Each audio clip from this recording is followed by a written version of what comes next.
maybe getting interference. Dallas, you're gonna have to hold your position for a minute. I'm gonna have to second off. You sure? Ren, are you sure that it's not there? I mean, it's gotta be around there somewhere. It's gotta be around there. Oh, God, towards you. Move, get out of there. Why'd you move? Down! Oh, down! Move down! Get out! Dallas?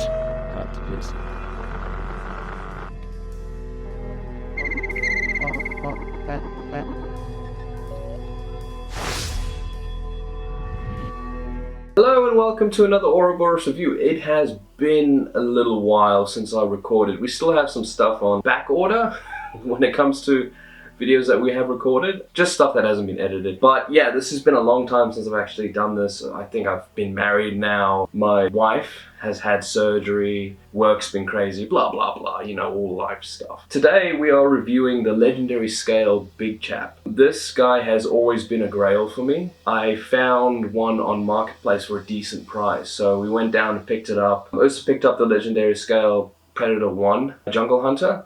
So he'll be coming out for review as well soon. But yeah, I've only ever seen this once in the wild, and it was broken, and they were trying to like sell it to me, and I was just like, yeah, I'm alright, thanks. But yeah, no, he's magnificent. I completely forgot how big he was, and I think it's probably the most accurate depiction of the Big Chap from Alien 1, besides the newer stuff that's coming out with Prime 1. But they're all like 1/3 scale, and I'm trying my best not to get into that scale because there's a lot of stuff that I do want from that scale. Without further ado, let's get into the review. Let's check out the box. Decent sized box. You can barely see me back here. Let's do it. Alright, so here's the box. Pretty cool box. You can see the Sideshow exclusive sticker there. Very cool green light with the Alien prototype. There you can see Alien Big Chap legendary scale. Very cool. It's got a little symbol in the corner there. I think I had another collectible who had a similar symbol in the corner. I don't remember. But kind of continuation of the side of the alien there, his shoulder blade there kind of thing. And on the back we have the little detail sculpt work on the back of the actual alien bust, which is cool. So they made 750 of these. Mine is 654 or something. So I'm pretty happy that I got a exclusive cut of the collection. Another continuation, pretty much the same mirror side. Nothing too grand about this box, but it's a nice box. I've always wanted to have like some sort of plexiglass made for my boxes and put the actual statue on top. I think that would be a really cool display option in a bigger area. Unfortunately, this place is a little too small for that, especially when it comes to the Prime 1 stuff, Virgil, Dante, and Kratos. But yeah, I think that would be a really cool little display option.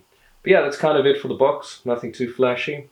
Alright, so this is the exclusive bit that you get with the statue, which is just the name plaque. I couldn't really care less about it. It's cool that there's a name plaque, but I would have been okay if it was just the normal. But the guy had the exclusive, so I'm happy with that. Similar kind of sculpt work with the biomechanical. You can see these are pretty like pipe-like, and then you've got these weird sack things on the side here.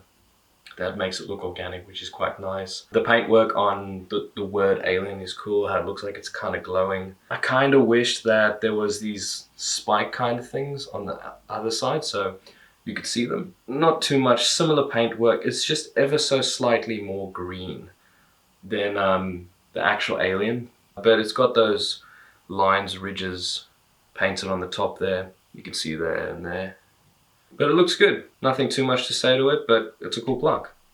Alright, so here we have him. Again, magnificent piece. I absolutely love it. A nice little Easter egg back there with one of the original designs from HR Giga with the face hugger in the egg. You can see through. It looks really nice. The base looks pretty cool. I do like that they made it Geiger-esque, biomechanical kind of. You can definitely see the inspiration and the well execution of, I guess, from these tubes down is not part of the actual alien, especially here. The chest doesn't actually come out like that. But with these little bumps and grooves, these piping bits, vents almost, it looks like vents. It looks really good. It just turned out amazing, and something you don't really see often when it comes to a remake statue or figure or whatever is in the dome. All the details are actually sculpted in on this, but it wasn't actually sculpted in. It's mostly just stuff on the side. It wasn't actually sculpted in, it was just painted on. But they actually did a small sculpt inside, which we'll have a look at a little later, that really complements the detail of the statue. There are a few nicks and scratches here. I'm not sure if it was due to Sideshow's paintwork or packaging. There are a few that you can tell it was paintwork that they did, but we'll take a closer look at that soon. Because it is secondhand, I don't know what's from the previous owner or the boxing and stuff like that from the Sideshow crew. But anyway, let's have a look at the base and we'll work our way up. Alright, like I mentioned before, I'm pretty sure from this level up is the actual alien, and from this down is sculpt work from the Sideshow crew that nailed the actual design of I guess something that would hold a bust. They took artist liberties with that and it paid off quite nicely. A little bit bland when it comes to paintwork. It's kind of just this really dark grey and a dry brush of this green brown over the top. I'm not too sure how well it's coming out on camera. You can see it a little bit better here, where the dry brushing is a little bit more prominent.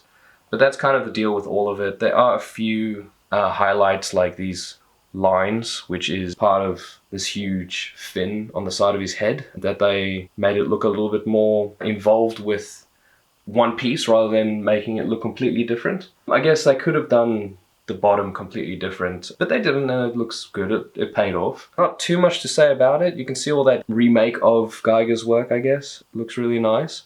But we'll take a closer look up higher and get into the neck and possibly the side of the jaw and stuff.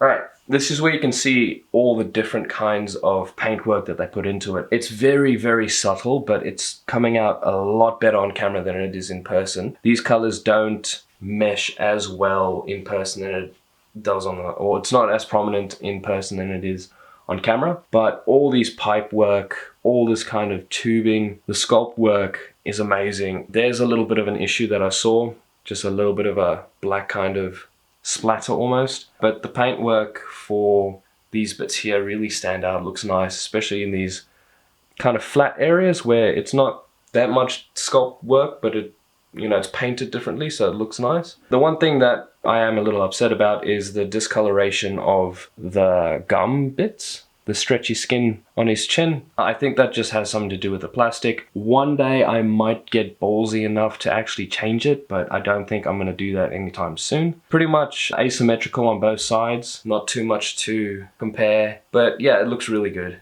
Let's have a closer look at this mouth and head. Here we have it. It's going to be a little bit awkward to get, but maybe we'll just do different sides. So the one thing I'm a little displeased with is the teeth are nicely painted silver, but if you can make out the sculpt work here, the mold maybe didn't do so well after a few different times. But yeah, no, it looks nice. You can see that inner jaw just at the bottom there, that's slightly discolored. More of a pinky flesh green than anything else. Not like the black mottled skin that this thing has. Well painted, well detailed. A little bit of a seam here, not seam, but like where the mold were to come together, there is less detail. That sometimes can happen. I'm very happy with it. I really wish that the teeth were freaking glass mirror chrome, because that's how it was in the movie, and it would have looked amazing if they could pull that off, but a lot of the time that doesn't really work out. But let's take a closer look at inside the dome. Right, so one issue with a lot of statues and figures that come out of the domed aliens, Alien 1, Alien 3, Alien Resurrection, let's not talk about that one. A Covenant, the dome is always slightly discolored, but I think they nailed it in this. Maybe a little bit more white. Towards the end of the movie, it started becoming quite white, almost like very lightly frosted glass. But as I was mentioning before, all these ridges here, they were all painted in, airbrushed into the actual flat surface on the inside in the movie. Watching a whole bunch of director's cuts and how it was made, things when it came to the movie, because I love this movie so much. All these bits here were airbrushed in. You can actually see Hedgehog Giga. Even some of these cracks that are in here, they were all airbrushed in rather than sculpted. And I really dig it. The artist liberty that they took with that is perfect. I absolutely love it. I love that you can see the spine through there.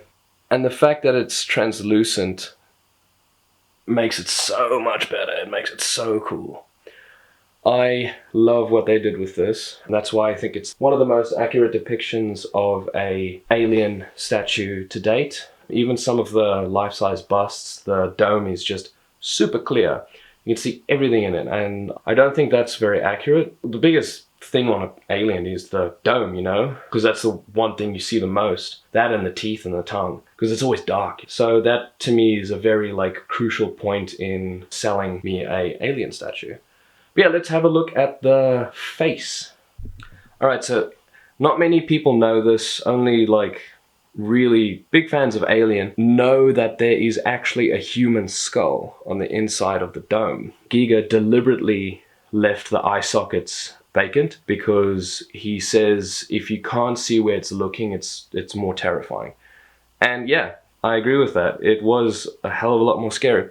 But all those crack lines that you see up there on the inside, the side marks on the dome was more like that than anything else. But if you look carefully, you can actually see little divots and smaller sculpted cracks on the inside there. So it's not a perfect cylindrical or dome-like pattern on the inside of the skull, which is really cool. I really do like that. But yeah, very impressive. That kind of does it. And that does it for the Big Chap legendary scale from Sideshow. Yes, it is amazing. I am so lucky that I picked one up. I'm so lucky that I got one for a decent price. The guy who was selling it was moving back home to Scotland, so he was trying to get rid of his entire collection. What a collection he had. Amazing stuff in there, getting rid of all of it. But yeah, I hope you guys enjoyed. A few issues with him, but you know, it's for the sheer size of it, you don't really see them. So I'm very happy about that. I'm very visually stimulated when it comes to, if you can see it and it doesn't look good, then it's a problem. But if you're looking at the statue or the figure and there isn't much, you can't see it straight away, I'm happy with that, you know? But yeah, I hope you guys enjoyed. I will see you guys in the next video. Have a great day.